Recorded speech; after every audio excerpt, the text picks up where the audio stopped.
ಇಂದಿನ ಆಧುನಿಕ ಜೀವನ ಶೈಲಿಯಲ್ಲಿ ಮಾನವನು ಅನೇಕ ರೀತಿಯ ಒತ್ತಡ, ಅಶಾಂತಿ ಮತ್ತು ಅನಿಶ್ಚಿತತೆಯನ್ನು ಪ್ರತಿದಿನ ಎದುರಿಸುತ್ತಿದ್ದಾನೆ.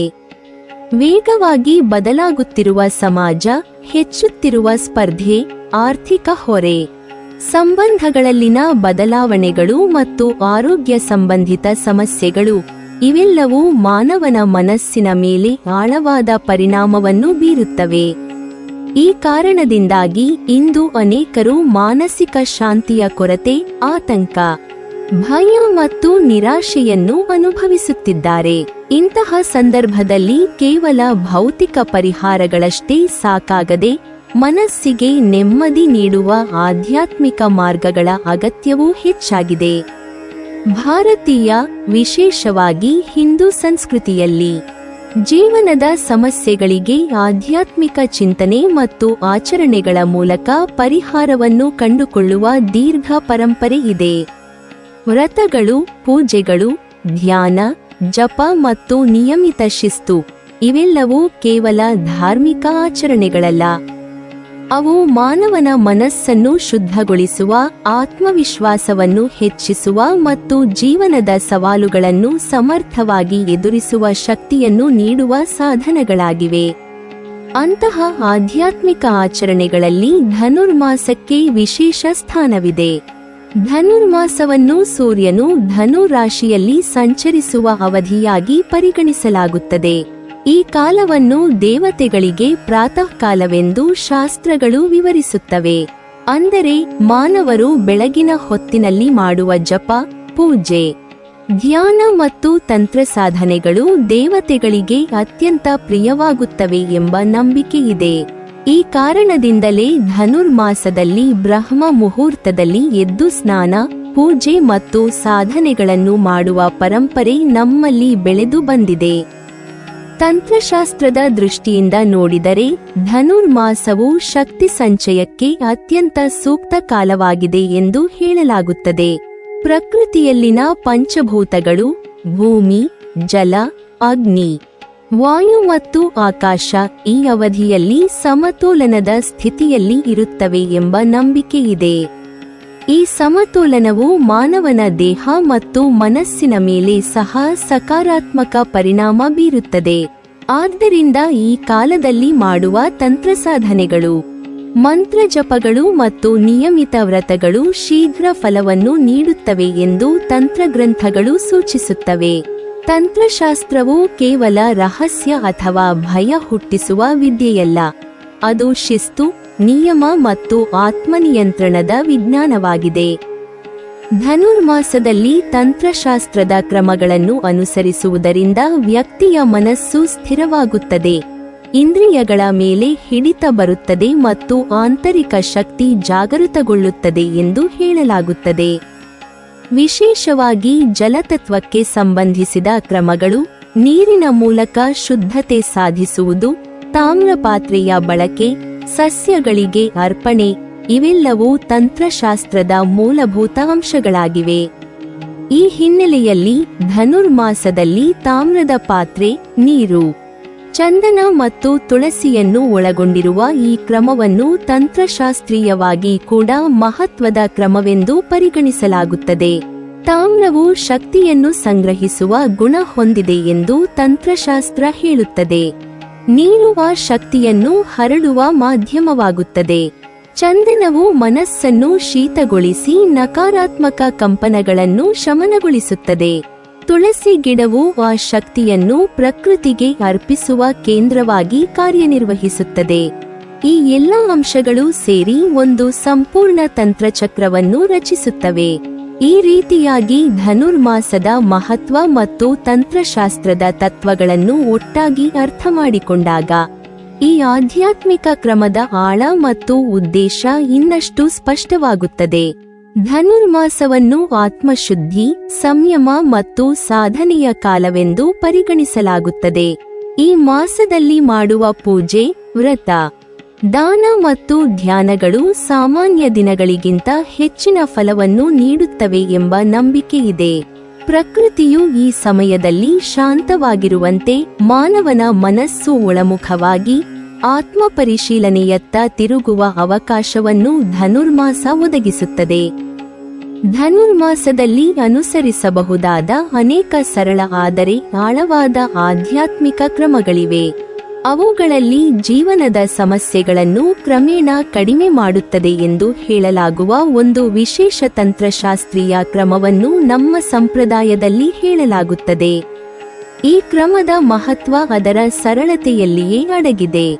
ಈ ಕ್ರಮವನ್ನು ಆರಂಭಿಸುವಾಗ ಮೊದಲನೆಯದಾಗಿ ಶುದ್ಧತೆಯ ಮಹತ್ವವನ್ನು ಅರಿಯಬೇಕು. ಶುದ್ಧತೆ ಎಂದರೆ ಕೇವಲ ದೇಹದ ಸ್ವಚ್ಛತೆ ಮಾತ್ರವಲ್ಲ, ಮನಸ್ಸಿನ ಸ್ವಚ್ಛತೆಯೂ ಅಷ್ಟೇ ಮುಖ್ಯ. ಈ ಕ್ರಮಕ್ಕಾಗಿ ಒಂದು ತಾಮ್ರದ ಪಾತ್ರೆಯನ್ನು ತೆಗೆದುಕೊಳ್ಳಬೇಕು. ತಾಮ್ರವನ್ನು ನಮ್ಮ ಸಂಸ್ಕೃತಿಯಲ್ಲಿ ಶುದ್ಧತೆ, ಶಕ್ತಿ ಮತ್ತು ಆರೋಗ್ಯದ ಸಂಕೇತವೆಂದು ಪರಿಗಣಿಸಲಾಗುತ್ತದೆ. ತಾಮ್ರದ ಪಾತ್ರೆಯಲ್ಲಿ ನೀರನ್ನು ಇಡುವುದು ದೇಹಕ್ಕೂ ಮನಸ್ಸಿಗೂ ಲಾಭಕರವೆಂದು ಆಯುರ್ವೇದದಲ್ಲಿಯೂ ಹೇಳಲಾಗಿದೆ. ಆ ತಾಮ್ರದ ಪಾತ್ರೆಯಲ್ಲಿ ಶುದ್ಧವಾದ ನೀರನ್ನು ತುಂಬಬೇಕು. ನಂತರ ಅದಕ್ಕೆ ಕೆಂಪು ಚಂದನ ಅಥವಾ ರಕ್ತ ಚಂದನವನ್ನು ಸೇರಿಸಬೇಕು. ಚಂದನವು ತಂಪು ಗುಣವನ್ನು ಹೊಂದಿದ್ದು ಮನಸ್ಸಿಗೆ ಶಾಂತಿ ನೀಡುತ್ತದೆ ಎಂಬ ನಂಬಿಕೆಯಿದೆ. ಅಲ್ಲದೆ ನಕಾರಾತ್ಮಕ ಶಕ್ತಿಗಳನ್ನು ದೂರ ಮಾಡಿ ಸಕಾರಾತ್ಮಕ ಕಂಪನಗಳನ್ನು ಹೆಚ್ಚಿಸುತ್ತದೆ ಎಂದು ನಮ್ಮ ಸಂಪ್ರದಾಯಗಳು ಹೇಳುತ್ತವೆ. ಈ ರೀತಿಯಾಗಿ ನೀರನ್ನು ಸಿದ್ಧಪಡಿಸಿದ ನಂತರ ರಾತ್ರಿ ಮಲಗುವಾಗ ಅದನ್ನು ನಿಮ್ಮ ಹಾಸಿಗೆಯ ಕೆಳಗೆ ಇಟ್ಟು ಮಲಗಬೇಕು. ರಾತ್ರಿ ನಿದ್ರೆಯ ಸಮಯದಲ್ಲಿ ಮನಸ್ಸು ಅತ್ಯಂತ ಸೂಕ್ಷ್ಮ ಸ್ಥಿತಿಯಲ್ಲಿ ಇರುತ್ತದೆ ಎಂದು ಹೇಳಲಾಗುತ್ತದೆ. ಆ ಸಮಯದಲ್ಲಿ ಸುತ್ತಲಿನ ವಾತಾವರಣ ಮತ್ತು ಶಕ್ತಿಗಳು ಮನಸ್ಸಿನ ಮೇಲೆ ಹೆಚ್ಚು ಪರಿಣಾಮ ಬೀರುತ್ತವೆ ಎಂಬ ನಂಬಿಕೆಯಿದೆ. ಹಾಸಿಗೆಯ ಕೆಳಗೆ ಇಡಲಾಗುವ ಈ ನೀರು ಮನಸ್ಸಿಗೆ ಶಾಂತಿಯನ್ನು ನೀಡುತ್ತದೆ, ಅಶಾಂತ ಚಿಂತನೆಗಳನ್ನು ನಿಧಾನವಾಗಿ ಕಡಿಮೆ ಮಾಡುತ್ತದೆ ಮತ್ತು ನಿದ್ರೆಯನ್ನು ಆಳವಾಗಿಸುತ್ತದೆ ಎಂದು ಅನೇಕರು ಅನುಭವದಿಂದ ಹೇಳುತ್ತಾರೆ. ಮುಂದಿನ ಬೆಳಗ್ಗೆ ಎಚ್ಚರವಾದ ನಂತರ ಮೊದಲಿಗೆ ಸ್ನಾನ ಮಾಡಿ ದೇಹ ಮತ್ತು ಮನಸ್ಸನ್ನು ಶುದ್ಧಗೊಳಿಸಬೇಕು. ಸ್ನಾನವು ಕೇವಲ ದೇಹದ ಮಲಿನತೆಯನ್ನು ದೂರ ಮಾಡುವುದಷ್ಟೇ ಅಲ್ಲ, ಅದು ಮನಸ್ಸಿನಲ್ಲಿರುವ ಜಡತೆ ಮತ್ತು ಆಲಸ್ಯವನ್ನು ದೂರ ಮಾಡುತ್ತದೆ ಎಂಬ ನಂಬಿಕೆಯಿದೆ. ಸ್ನಾನದ ನಂತರ ಸ್ವಲ್ಪ ಸಮಯ ಧ್ಯಾನ ಮಾಡುವುದು ಈ ಕ್ರಮದ ಅತ್ಯಂತ ಮುಖ್ಯ ಭಾಗವಾಗಿದೆ. ಧ್ಯಾನದಿಂದ ಮನಸ್ಸು ಏಕಾಗ್ರವಾಗುತ್ತದೆ. ದಿನನಿತ್ಯದ ಚಿಂತೆಗಳು, ಭಯಗಳು ಮತ್ತು ಆತಂಕಗಳು ನಿಧಾನವಾಗಿ ಶಮನವಾಗುತ್ತವೆ. ಧ್ಯಾನವು ವ್ಯಕ್ತಿಯನ್ನು ತನ್ನೊಳಗೆ ತಾನು ನೋಡುವಂತೆ ಮಾಡುತ್ತದೆ ಮತ್ತು ಸಮಸ್ಯೆಗಳನ್ನು ಸ್ಪಷ್ಟ ದೃಷ್ಟಿಯಿಂದ ಎದುರಿಸುವ ಶಕ್ತಿಯನ್ನು ನೀಡುತ್ತದೆ. ಧ್ಯಾನದ ನಂತರ ಹಿಂದಿನ ರಾತ್ರಿ ತಾಮ್ರದ ಪಾತ್ರೆಯಲ್ಲಿ ಇಟ್ಟಿದ್ದ ನೀರನ್ನು ತೆಗೆದುಕೊಂಡು ಭಕ್ತಿಯಿಂದ ತುಳಸಿ ಗಿಡಕ್ಕೆ ಅರ್ಪಿಸಬೇಕು. ತುಳಸಿಯನ್ನು ಹಿಂದೂ ಸಂಸ್ಕೃತಿಯಲ್ಲಿ ಅತ್ಯಂತ ಪವಿತ್ರ ಸಸ್ಯವೆಂದು ಗೌರವಿಸಲಾಗುತ್ತದೆ. ತುಳಸಿ ಗಿಡವು ಸಕಾರಾತ್ಮಕ ಶಕ್ತಿಯ ಮೂಲವಾಗಿದ್ದು, ಅದರ ಸಾನ್ನಿಧ್ಯವೇ ಮನಸ್ಸಿಗೆ ಶಾಂತಿಯನ್ನು ನೀಡುತ್ತದೆ ಎಂದು ನಂಬಲಾಗುತ್ತದೆ. ತುಳಸಿಗೆ ನೀರು ಹಾಕುವುದು ಭಕ್ತಿ, ಶ್ರದ್ಧೆ ಮತ್ತು ಆತ್ಮತೃಪ್ತಿಯನ್ನು ಬೆಳೆಸುತ್ತದೆ. ಈ ಸರಳ ಕಾರ್ಯದ ಮೂಲಕ ವ್ಯಕ್ತಿಯ ಮನಸ್ಸು ಪ್ರಕೃತಿಯೊಂದಿಗೆ ಮತ್ತು ದೈವಶಕ್ತಿಯೊಂದಿಗೆ ಸಂಪರ್ಕ ಹೊಂದಿದಂತೆ ಅನುಭವಿಸುತ್ತದೆ. ಈ ಕ್ರಮವನ್ನು ಒಂದೇ ದಿನ ಮಾಡಿ ನಿಲ್ಲಿಸುವುದರಿಂದ ಪೂರ್ಣ ಫಲ ದೊರೆಯುವುದಿಲ್ಲ ಎಂದು ಹೇಳಲಾಗುತ್ತದೆ. ಇದನ್ನು ನಿರಂತರವಾಗಿ 21 ದಿನಗಳವರೆಗೆ ಮಾಡಬೇಕು.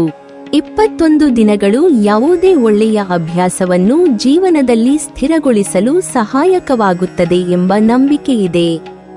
ಈ ಅವಧಿಯಲ್ಲಿ ವ್ಯಕ್ತಿಯ ಚಿಂತನೆಗಳಲ್ಲಿ ನಿಧಾನವಾಗಿ ಸಕಾರಾತ್ಮಕ ಬದಲಾವಣೆಗಳು ಕಾಣಿಸಿಕೊಳ್ಳುತ್ತವೆ. ಮನಸ್ಸಿನ ಭಾರ ಕಡಿಮೆಯಾಗಲು ಆರಂಭವಾಗುತ್ತದೆ, ಆತ್ಮವಿಶ್ವಾಸ ಹೆಚ್ಚಾಗುತ್ತದೆ ಮತ್ತು ಸಮಸ್ಯೆಗಳನ್ನು ಎದುರಿಸುವ ಧೈರ್ಯವೂ ಬೆಳೆಯುತ್ತದೆ. ಈ ತಂತ್ರಶಾಸ್ತ್ರೀಯ ಕ್ರಮವು ಕೇವಲ ಒಂದು ವಿಧಿವಿಧಾನವಲ್ಲ, ಇದು ಶಿಸ್ತು, ಶುದ್ಧತೆ, ಧ್ಯಾನ ಮತ್ತು ಭಕ್ತಿಯ ಸುಂದರ ಸಂಯೋಜನೆಯಾಗಿದೆ. ಸಮಸ್ಯೆಗಳು ತಕ್ಷಣವೇ ಮಾಯವಾಗುತ್ತವೆ ಎಂಬ ಅತಿರೇಕ ನಿರೀಕ್ಷೆಯಿಗಿಂತ ಮನಸ್ಸಿನಲ್ಲಿ ಶಾಂತಿ, ಸಹನೆ ಮತ್ತು ಸಕಾರಾತ್ಮಕ ದೃಷ್ಟಿಕೋನವನ್ನು ಬೆಳೆಸಿಕೊಳ್ಳುವುದೇ ಇದರ ಮೂಲ ಉದ್ದೇಶವಾಗಿದೆ. ಮನಸ್ಸು ಶಾಂತವಾಗಿದ್ದಾಗಲೇ ಯಾವುದೇ ಸಮಸ್ಯೆಗೆ ಸೂಕ್ತ ಪರಿಹಾರವನ್ನು ಕಂಡುಕೊಳ್ಳಲು ಸಾಧ್ಯವಾಗುತ್ತದೆ. ಅಂತಿಮವಾಗಿ ಹೇಳಬೇಕೆಂದರೆ ಇಂತಹ ಆಧ್ಯಾತ್ಮಿಕ ಕ್ರಮಗಳು ಜೀವನದ ತೊಂದರೆಗಳಿಗೆ ಮಾಂತ್ರಿಕ ಪರಿಹಾರಗಳಲ್ಲ, ಆದರೆ ಅವು ಮಾನವನ ಒಳಗಿನ ಶಕ್ತಿಯನ್ನು ಜಾಗೃತಗೊಳಿಸಿ ಜೀವನದ ಸವಾಲುಗಳನ್ನು ಸಮರ್ಥವಾಗಿ ಎದುರಿಸುವ ಮನೋಬಲವನ್ನು ನೀಡುತ್ತವೆ. ನಂಬಿಕೆ, ಶ್ರದ್ಧೆ ಮತ್ತು ನಿಯಮಿತ ಅಭ್ಯಾಸದೊಂದಿಗೆ ಈ ಕ್ರಮವನ್ನು ಪಾಲಿಸಿದರೆ ಜೀವನದ ಅಶಾಂತಿಗಳು ಕ್ರಮೇಣ ಕಡಿಮೆಯಾಗುತ್ತವೆ ಮತ್ತು ಮನಸ್ಸಿಗೆ ಬೇಕಾದ ಶಾಂತಿ ಹಾಗೂ ಸಮತೋಲನ ದೊರೆಯುತ್ತದೆ ಎಂಬ ಆಶಯದೊಂದಿಗೆ ಅನೇಕರು ಇದನ್ನು ಅನುಸರಿಸುತ್ತಿದ್ದಾರೆ. ನೀವಿನ್ನೂ ನಮ್ಮ ಚಾನೆಲ್ ಅನ್ನು ಸಬ್ಸ್ಕ್ರೈಬ್ ಮಾಡಿಲ್ವಾ?